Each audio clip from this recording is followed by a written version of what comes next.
Good morning to all of you. This is Pradeep Singh, your economics teacher. In a previous lecture, I taught you colonial exploitations of Indian economy under the British rule. Today, I am going to discuss about features of Indian economy on the eve of independence. On the eve of independence, Indian economies have the various features. First, stagnant economy.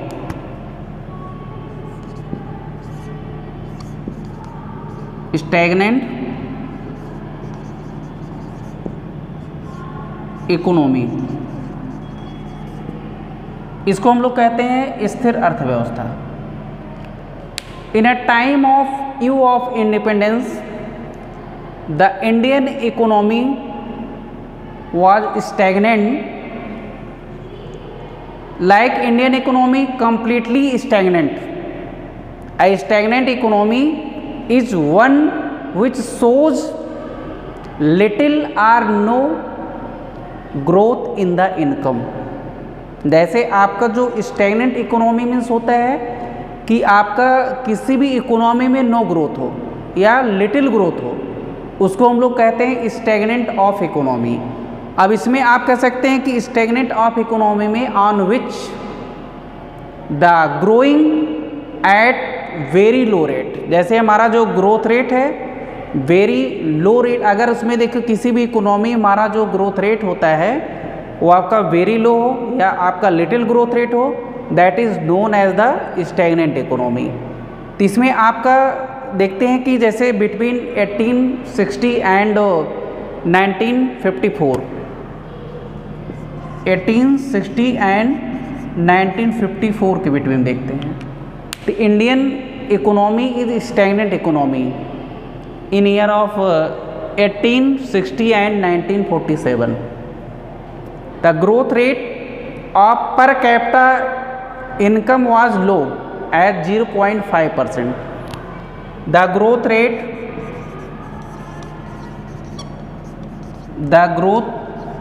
rate and per capita income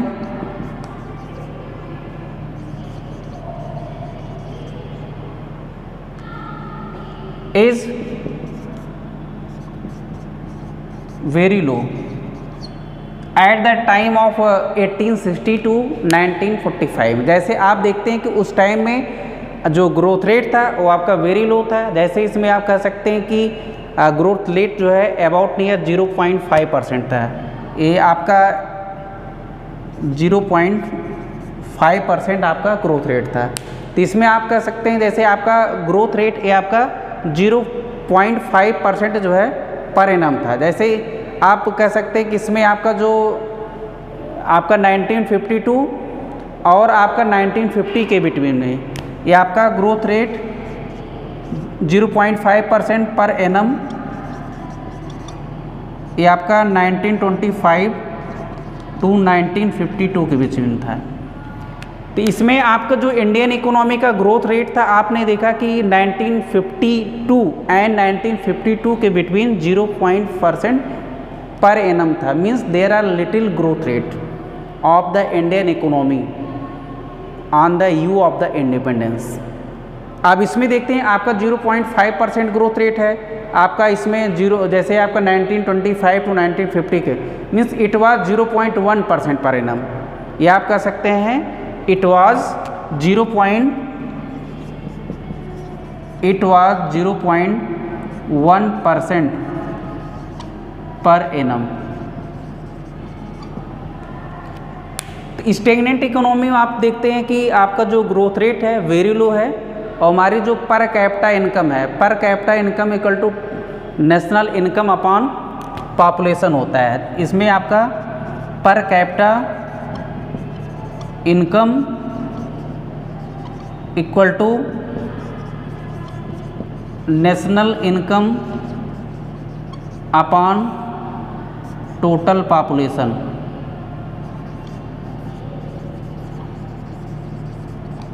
किसी country की जो आप पर capita income find करेंगे तो इसमें आपका national income part total population से डिवाइड करते हैं तो आपकी पर कैपिटा इनकम फाइंड हो जाती है। जैसे ही आप देखेंगे in stagnant economy there are per capita income is very low and growth rate is very low about near 0.5% per annum growth rate in a period of 1925 to 1952 it was 0.1%। जैसे उसमें आपकी इंडियन इकोनॉमी कोई आपका dynamic growth नहीं था, वो आपकी जैसे उसमें थोड़ा सा सरप्लस होता था।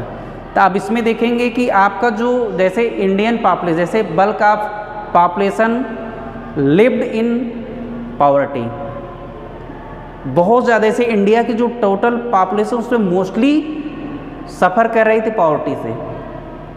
अब इसमें आपका जो पॉवर्टी से क्यों सफ़र, क्योंकि पर कैपिटा इनकम वेरी लो था और उसमें आपका living of people is remained miserably low and epidemics and starvation were, इसमें आपका जैसे कह सकते हैं स्टार्वेशन था और उसमें रिकवरिंग फेनामेना था, उसमें आपके खाने के लिए बहुत कम फूड उनको जो है ऑब्टेंड होता था।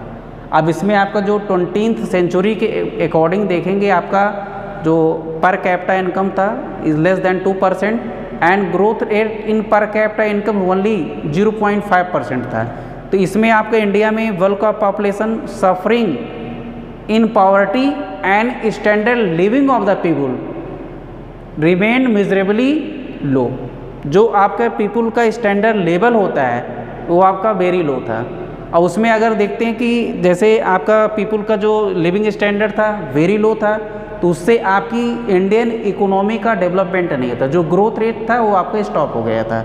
उस कंडीशन देखेंगे कि आपका जो जैसे उसमें एपिडेमिक्स है, कई पीपुल जो है एपिडेमिक्स या स्टार्वेशन से जो है उनकी डेथ हो जा रही थी, तो इस टाइप की आपकी इकोनॉमी थी eight the time of you of independence. Next आपका है बैकवर्ड इकोनॉमी। जैसे इसमें आपका फर्स्ट आपके स्टैग्नेंट इकोनॉमी है। स्टैग्नेंट इकोनॉमी में आपका देखेंगे पर कैपिटा इनकम जो था वेरी लो था 0.5% पर एनम इन 1925 टू 90। जैसे इसमें आपका 1860 टू 1945 में जो आपका देखेंगे ग्रोथ रेट वेरी लो था, बट इसमें आप देखें 0.5% आपका per annum 1925 to 1952 means it was very low, जो ग्रोथ रेट था it was very low, mean there was many peoples suffering in poverty and starvation. जैसे उस टाइम में आपके बहुत से लोग जो है स्टार्वेशन से सफ़र कर रहे थे, जैसे उनके लिए खाने के लिए 2 मील्स फूड अवेलेबल नहीं थे।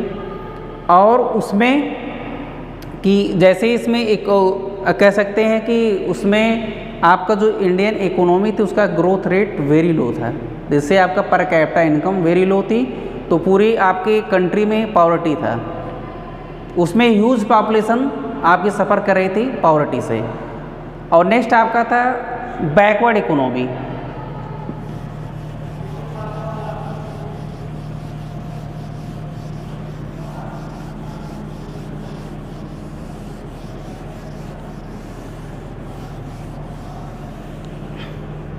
नेक्स्ट पॉइंट आपका है बैकवर्ड इकोनॉमी।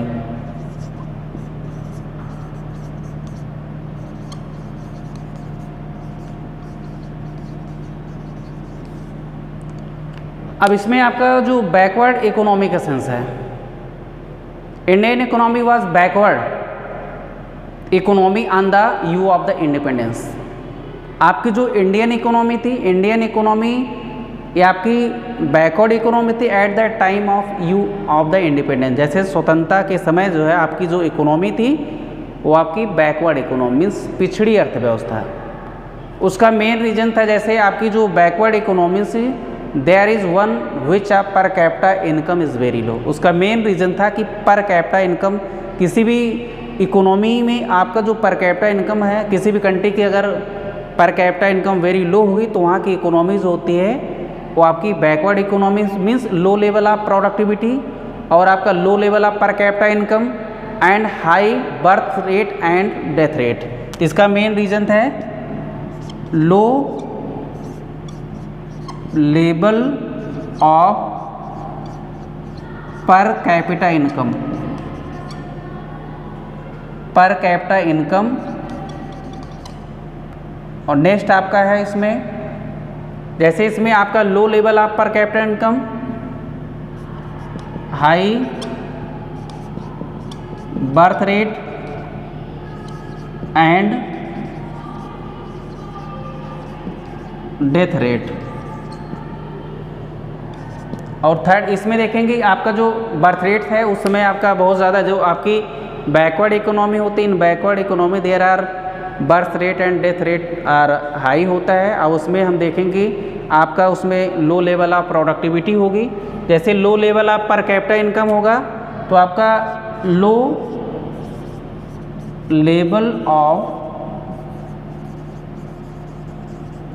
प्रोडक्टिविटी, इसका मेन रीज़न है कि इसमें आपका जैसे हमारा जो प्रोडक्टिविटी का लेवल है वो भी आपका लो लेवल होगा। जैसे पर हेक्टेयर प्रोडक्शन आपका वेरी लो होता था, तो उसका और उसमें आपका हाई बर्थ रेट और आपका डेथ रेट था। और उसमें आपका mass of illiteracy, mass of illiteracy means बहुत ज़्यादा इसमें अनपढ़ लोग थे। मास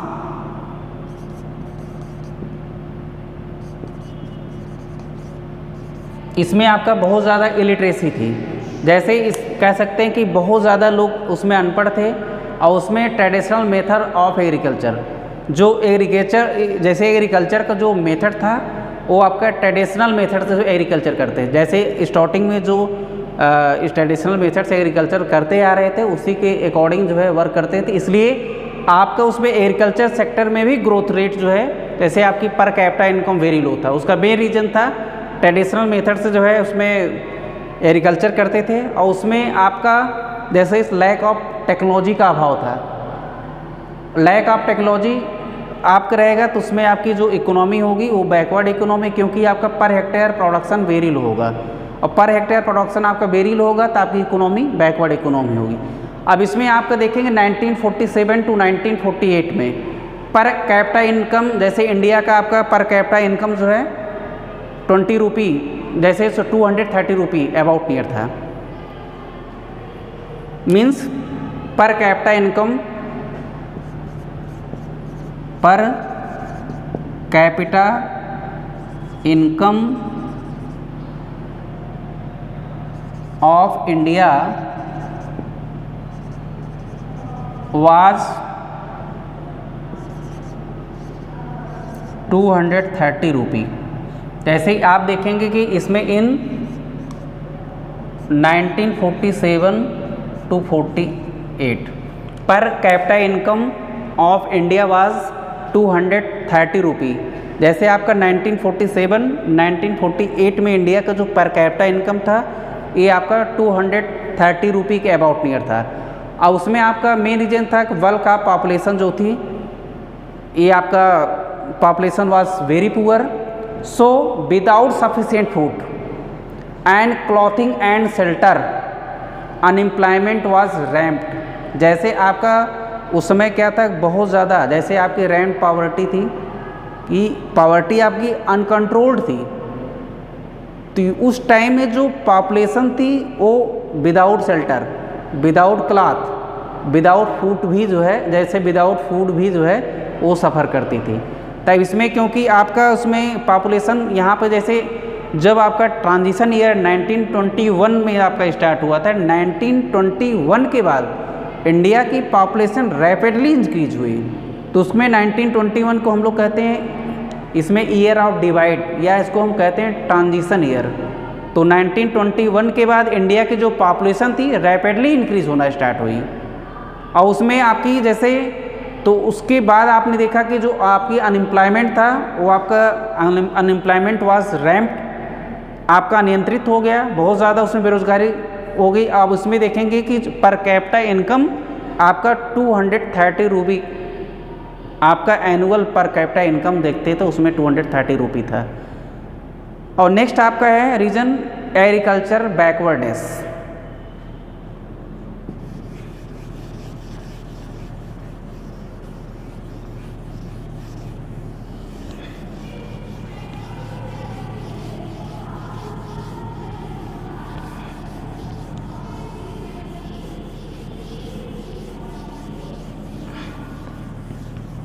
ये आपका थर्ड पॉइंट है, एग्रीकल्चरल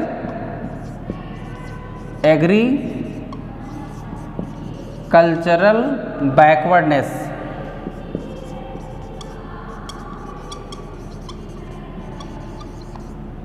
एग्रीकल्चर बैकवर्डनेस।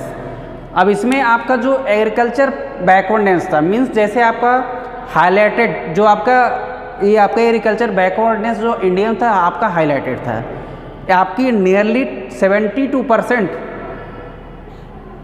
पॉपुलेशन जो थी, जैसे कंट्री की जो पॉपुलेशन थी इंगेज थी एग्रीकल्चर सेक्टर में, और उसमें आपका जैसे contribution of GDP only 50%।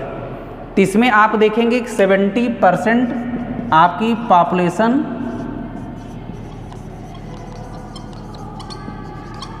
Engaged in agriculture.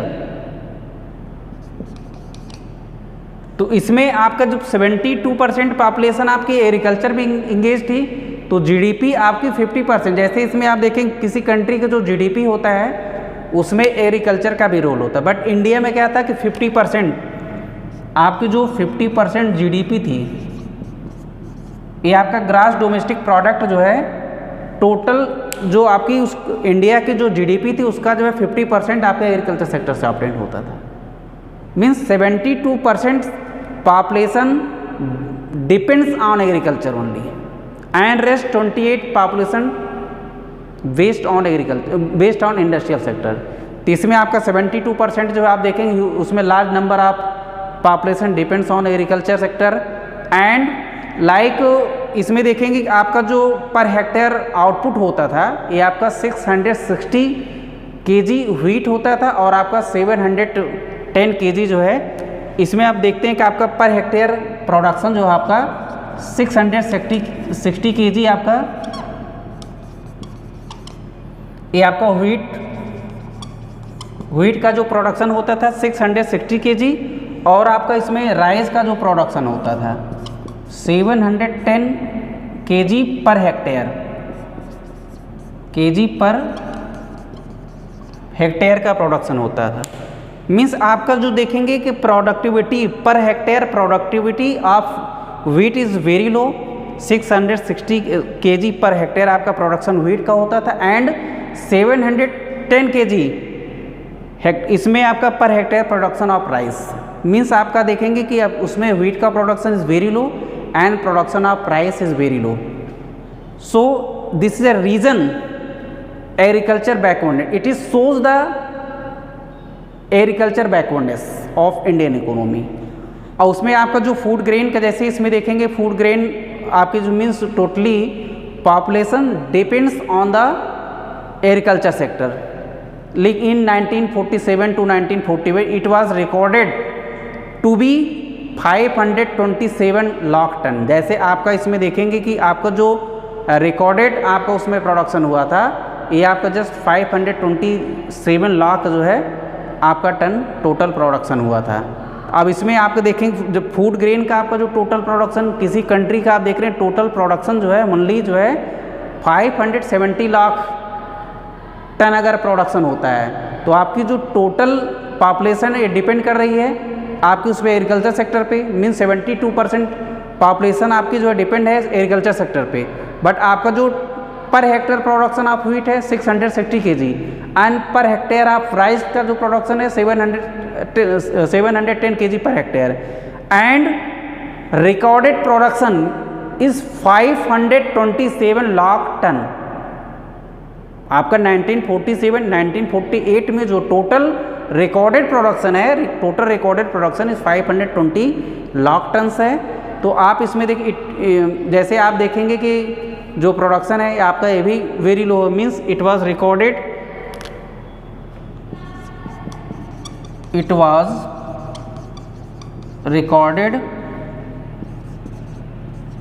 Total production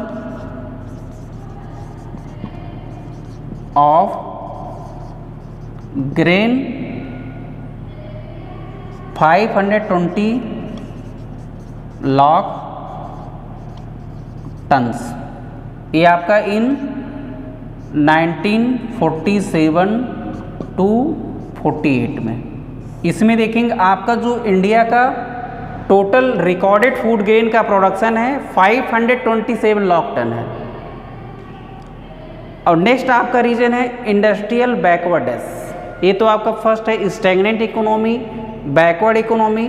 fourth आपका है industrial backwardness.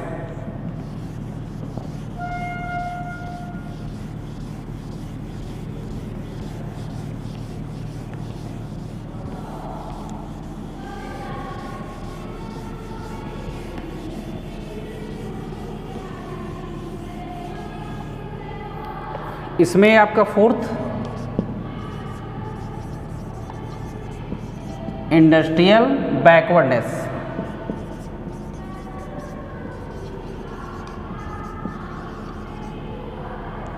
Eight the time of you of independence, इसमें आप देखेंगे कि जो इंडस्ट्रियल, जैसे इंडियन इकोनॉमी आपका उसमें इंडस्ट्रियल बैकवर्डनेस था, उसका मीन्स जैसे इसमें आपका there are virtual lack of basic heavy industries.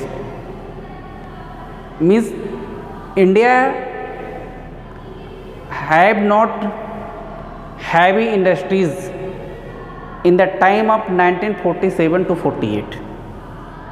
India was suffering lack of heavy industries at the time of eve of independence, and population of machine was almost negligible.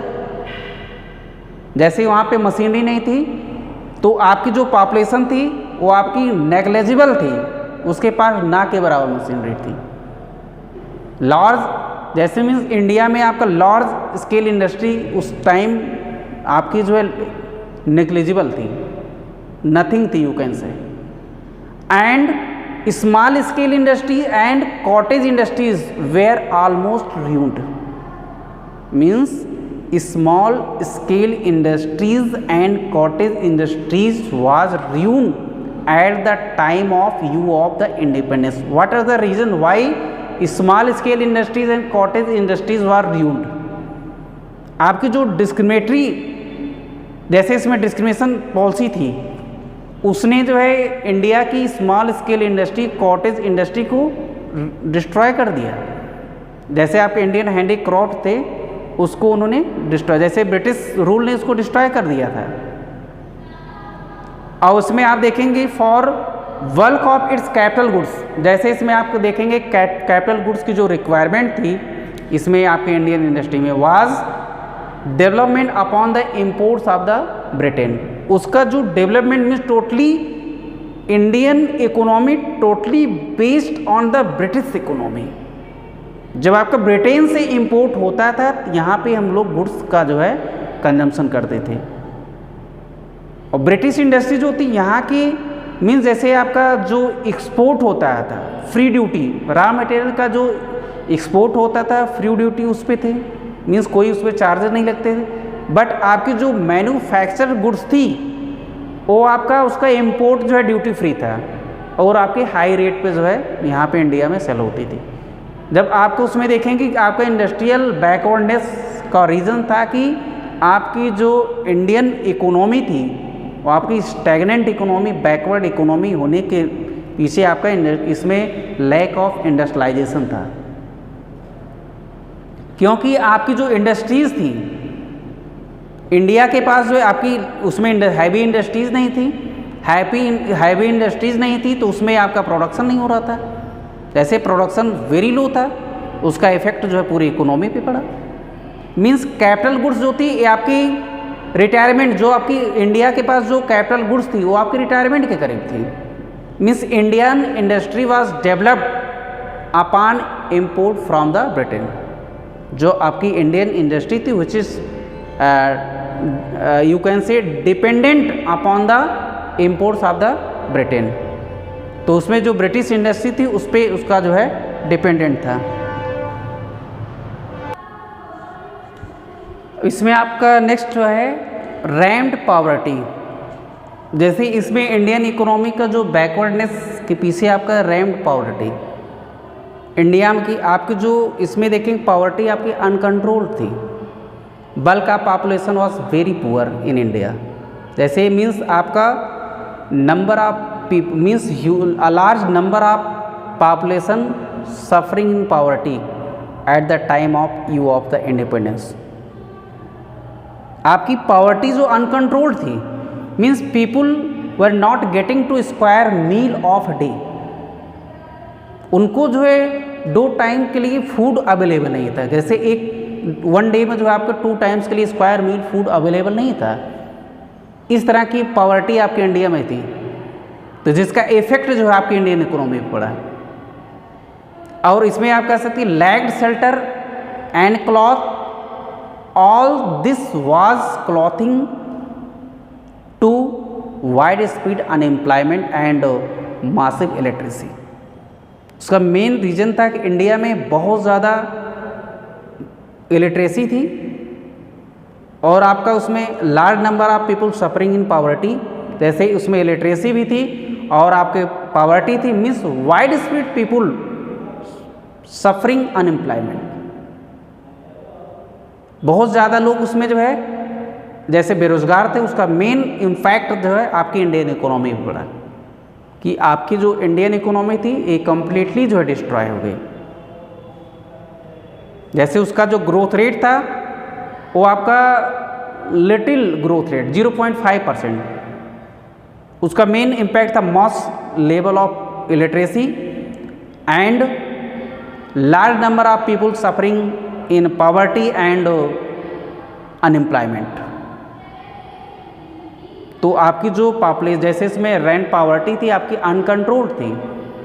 इसमें आपका large means आप कह सकते हैं bulk of the population was very poor. Peoples were getting two people were not getting two square meal of food in a day. जैसे उनको जो है एक दिन में 2 time square meal food available नहीं था। और लास्ट इसमें जो नेक्स्ट पॉइंट है पुअर इंफ्रास्ट्रक्चर। जैसे इंडिया का जो इंफ्रास्ट्रक्चर था वेरी पुअर था, क्योंकि इसमें इंडस्ट्रियल डेवलपमेंट में आपका जो इंफ्रास्ट्रक्चर था इसमें आपका उसका कोई जो है यूजेस नहीं। जैसे आपके पास इंडिया के पास नेचुरल रिसोर्सेज थे बट नेचुरल रिसोर्सेज का यूटिलाइजेशन नहीं था, यूटिलाइजेशन वेरी लो था। तो इसमें आपका जो जैसे कह सकते हैं कि यहाँ पे जो हमारा इंफ्रास्ट्रक्चर की बात हो रही है, कम्युनिकेशन फैसिलिटीज़ अवेलेबल नहीं थी, ट्रांसपोर्ट फैसिलिटीज़ अवेलेबल नहीं थी, मीन्स बहुत लो जो है। उस समय तो आपका 1947 के टाइम में जो है कम्युनिकेशन फैसिलिटीज़ जो है अवेलेबल नहीं थी, ट्रांसपोर्ट फैसिलिटीज़ अवेलेबल नहीं थी, lack of transport facility, lack of communication facility and जैसे उसमें lack of power energy was extremely low in 1947। जैसे power energy, communication facility, transport facility extremely very low in time of 1948। Power generation capacity was nearly 2100 megawatt. कि आपका इसमें जैसे power की जो power generation की कैपेसिटी थी, power generation capacity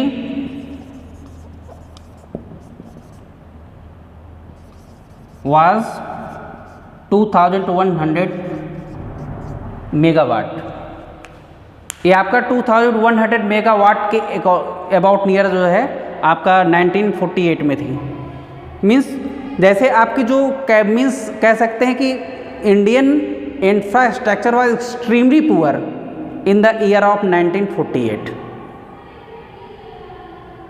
India suffering lack of communication facilities, transport facilities and power generation is very low, extremely 2100 megawatt. जैसे आपका 2100 मेगावाट का जो उसमें ओनली जो है कह सकते हैं कि ये प्रोडक्शन हो रहा था। अब इसमें देखेंगे कि आपका जो पावर जनरेशन की जो कैपेसिटी थी ये आपका जो है 2100 मेगावाट के अबाउट नियर था। अब इसको हम लोग जैसे आपका जो पावर जनरेशन फैसिलिटीज़ थी, पावर जनरेशन कैपेसिटी को जो है उसको हम इंक्रीज़ नहीं कर पा रहे थे। जब आपकी पावर जनरेशन कैपेसिटी इंक्रीज़ नहीं होगी तो इंडस्ट्रियलाइजेशन इंक्रीज़ नहीं होगा। तो उसका मेन रीजन में जैसे इसमें आपका length of railway line was 53,596 kilometre. इसमें आपका जो रेलवे लाइन था आपका 50 अबाउट नियर आप कह सकते हैं 54,000 किलोमीटर लेंथ थी। और उसमें आपका पक्का road had the covered 153,000 kilometre only. जैसे आपके जो इसमें जो है रोड फैसिलिटी नहीं थी उस टाइम जो 153,000 किलोमीटर की रोड फैसिलिटीज़ थी। मीन्स जैसे इसमें देखेंगे आपके जो आप प्रेजेंट टाइम से अगर कंपेयर करेंगे और आपका 1947 1948 के टाइम में बहुत ज़्यादा डिफरेंस है। तो ये आपके मेन रीजंस थे आपके इसमें features of Indian economy on the eve of the independence. इसकी आपकी जैसे at the time of independence Indian economy की सब आपकी विशेषताएं थी। Stagnant economy, backward economy, agriculture backwardness, industrial backwardness and rampant poverty, poor infrastructure. और इसमें आपका अभी और कई रीजन्स है जैसे आपका heavy dependence on import. Next आपका है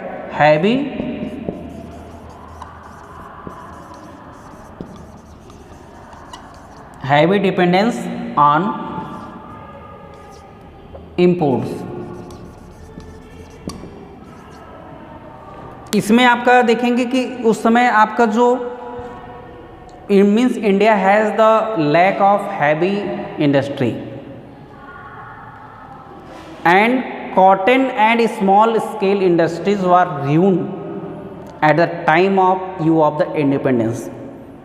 So India was large exporter of finished goods which is made from the Britain. India जो है लार्ज इम्पोर्टर था। जो आपकी ब्रिटिश गुड्स थी, जो आपकी गुड्स जो है मैन्युफैक्चर्ड होती है ब्रिटेन में, वहाँ से जब गुड्स इंपोर्ट होती थी तो उसका यूज़ यहाँ पे होता था क्योंकि यहाँ पे लैक ऑफ इंडस्ट्रीज़ थी। हैवी इंडस्ट्रीज़ जो है यहाँ पे थी नहीं और आपकी जो स्मॉल एंड कॉटेज इंडस्ट्री थी आपके रूइंड हो चुकी थी। और उसमें देखेंगे कि जैसे आपका जो डिपेंडेंसी थी आपकी ये heavily foreign imports for the most of the defence equipment. इसमें आपके जो डिफेंस इक्विपमेंट्स थे इंडिया जो है उस पर जो बहुत ज़्यादा बेस्ड थी। जैसे इसमें आप कह सकते हैं इसमें सिविंग मशीन हुआ, मेडिसिन्स हुई, kerosene oils, bicycle etc used by imported from the abroad. ये जो आपकी बेसिक नीड्स की जो गुड्स थी ये भी आपकी इंपोर्ट होती थी। ये आपके फॉरेन कंट्रीज तो उसको जो है इंपोर्ट किया जाता था। और उसमें आपका लिमिटेड नेक्स्ट आपका पॉइंट है लिमिटेड अर्बनाइजेशन।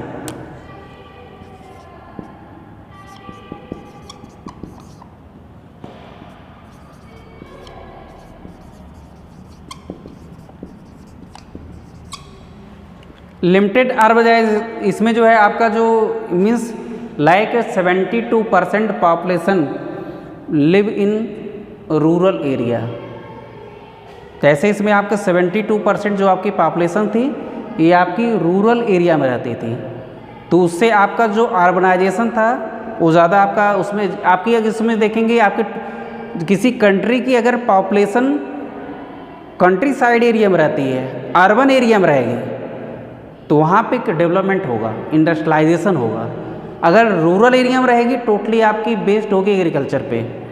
तो उस टाइम में आपका इंडिया की जो पॉपुलेशन थी it is totally based on about near 72% population based on agriculture. So in that time lack of urbanisation and like there are bulk of the population live in a village area in 1948 means 14% population lived in urban area। जैसे आप उस समय जो है आपकी 14% population only जो है urban area में रहती थी और इसमें आपका रेस्ट जो है 86% पॉपुलेशन जो है ये रूरल एरिया से बिलोंग करती थी। इसलिए आपका उसमें लैक ऑफ अर्बनाइजेशन की वजह से आपका उसमें इंडियन इकोनॉमी का जो है जैसे इसमें देखेंगे कि आपका जो डेवलपमेंट नहीं हुआ तो उसके जो है बैकवर्डनेस का मेन रीज़न यही था। और नेक्स्ट आपका कॉलोनियल इकोनॉमी। नेक्स्ट पॉइंट आपका है